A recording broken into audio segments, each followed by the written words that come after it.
Pertarungan pasangan calon gubernur dan wakil gubernur Jakarta nomor urut 1 dan 3, Ridwan Kamil Suswono dan Pramono Anung Rano Karno tampak makin sengit jelang hari pemungutan suara.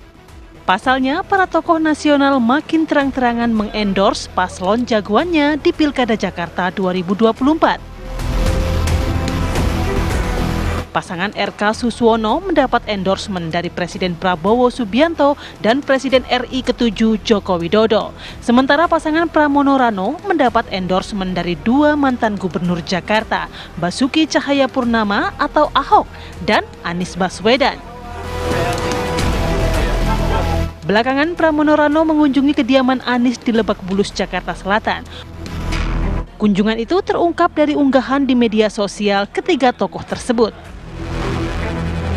Seolah tak mau kalah, Ridwan Kamil pun mengklaim telah mendapat dukungan dari Presiden ke-7 RI Joko Widodo. Terbaru pada Senin malam, Jokowi menghadiri pertemuan dengan Ridwan Kamil bersama para relawan dan influencer. Lantas, seberapa kuat endorsement dari keempat tokoh tersebut dalam Pilkada Jakarta 2024? Tim TV One mengabarkan.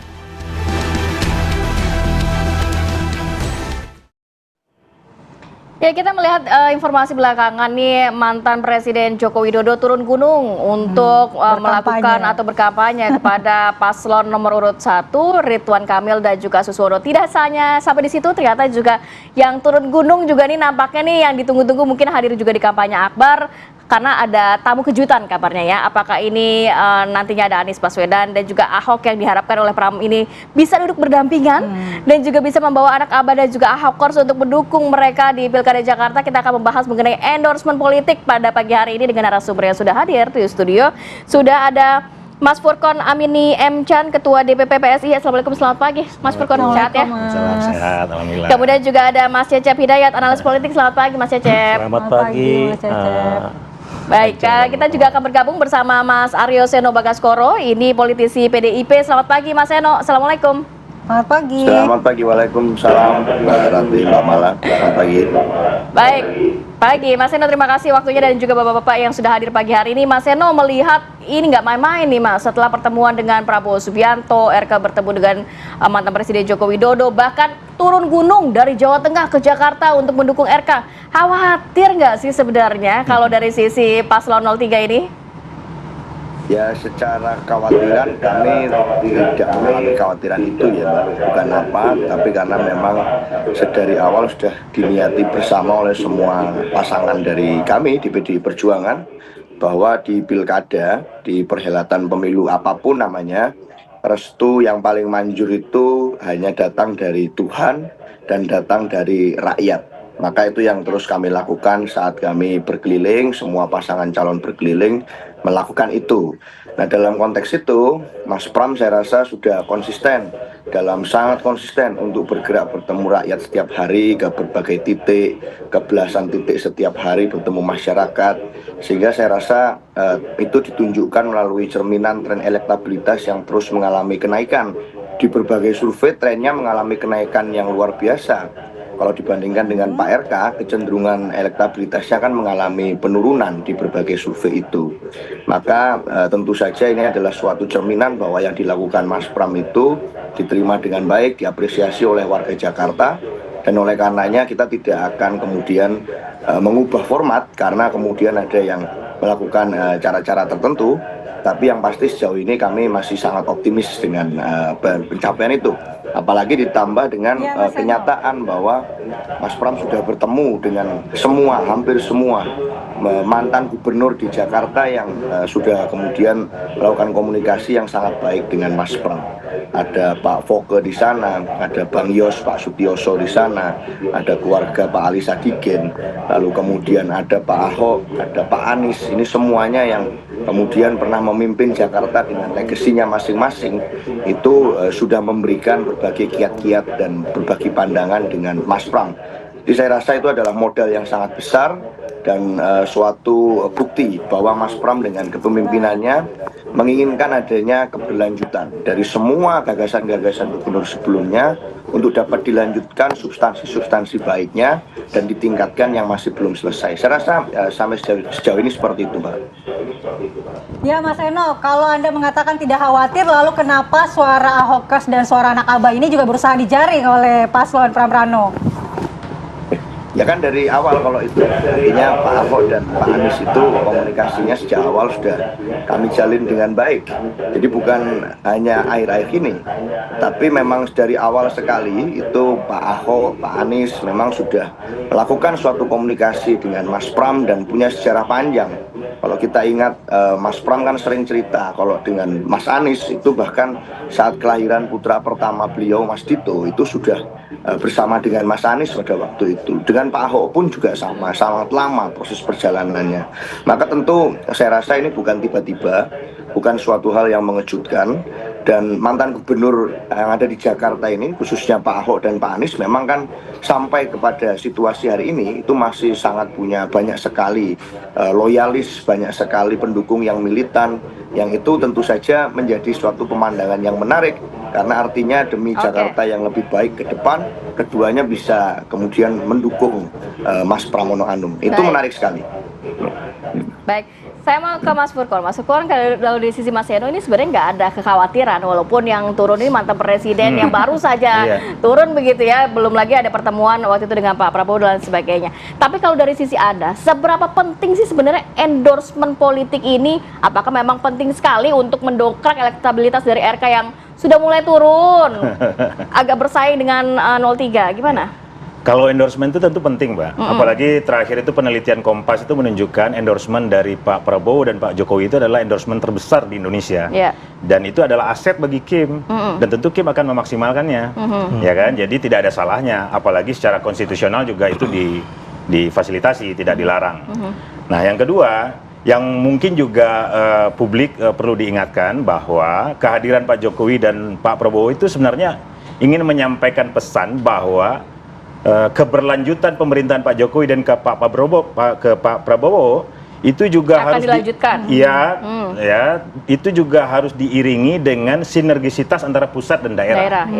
Ya kan? Karena itulah Kim punya strategi bagaimana memastikan agar daerah-daerah ini bisa segaris dengan kebijakan pemerintahan pusat yang akan datang. Karena kita tahu sekarang ini, Mbak, situasi geopolitik dunia ini seperti mau kocok ulang nih, ya kan? Jadi Indonesia ini butuh persatuan nasional sebenarnya untuk menghadapi tantangan global, dan itu sudah manifest berapa kali disampaikan oleh Pak Prabowo. Tadi juga di beberapa berita kan sudah kita lihat. Nah, poin itu harus dilihat sebagai sebuah upaya yang positif untuk membangun bangsa dengan momentum pemerintahan baru ini bisa take off lebih maju. Nah, karena itu di Kim itu kan berkumpul banyak sekali partai, ya, yang tadinya berbeda-beda malah bisa bersatu. Ada PSI, PKS, ya kan, PKS, Gelora, gitu kan, dan lain-lain. Saya pikir itu menjadi suatu kesadaran yang maju di masyarakat kita hari ini. Jadi pilkada Jakarta, pilkada Jatim atau pilkada manapun, terutama yang dihadiri oleh Pak Jokowi, itu jangan dilihat semata-mata hanya personalitas Pak Jokowi. Ya kan, ada pesan besar di situ, yaitu sebuah kesinambungan, keberlanjutan, persatuan nasional menghadapi tantangan global. Berarti Mas Furqon, kalau tadi Anda mengatakan bahwa kasus ini sudah didukung oleh banyak partai di Kim Plus, apakah mesin partai ini memang tidak cukup kuat nih untuk mendongkrak elektabilitas sehingga harus endorsement?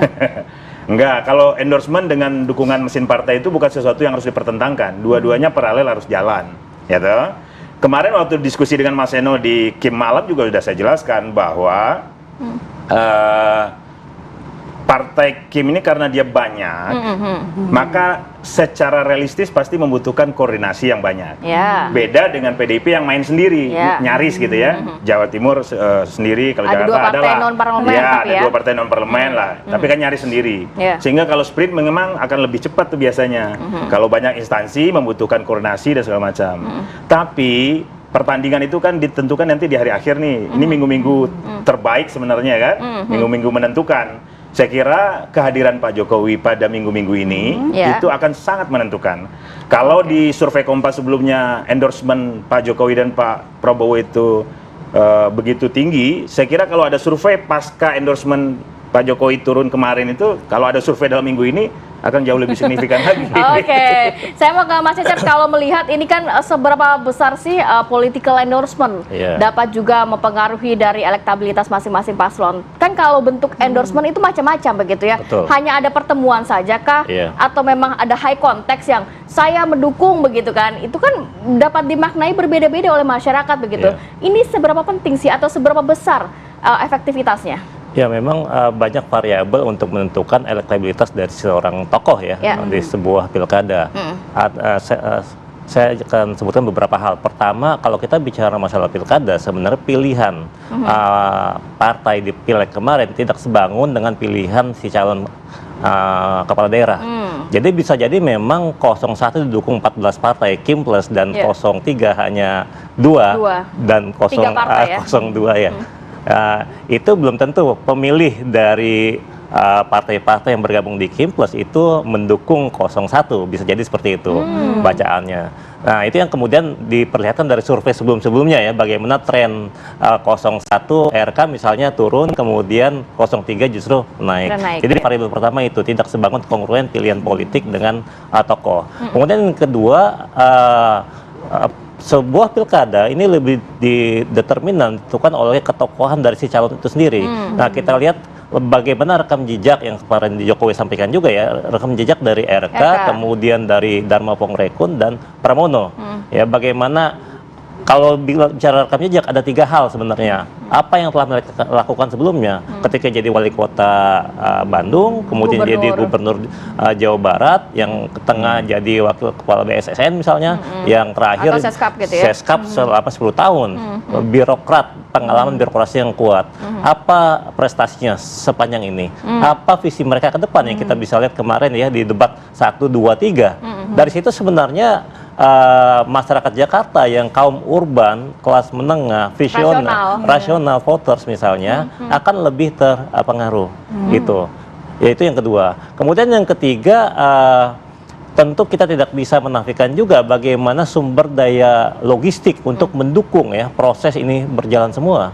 Logistik maksudnya apa aja, Mas? Jadi ketika mereka di masa kampanye ini ya, bagaimana harus jalan ke ribuan titik di RT, RW, kelurahan, kecamatan di Jakarta, itu butuh sumber daya ekonomi untuk mengenalkan ya.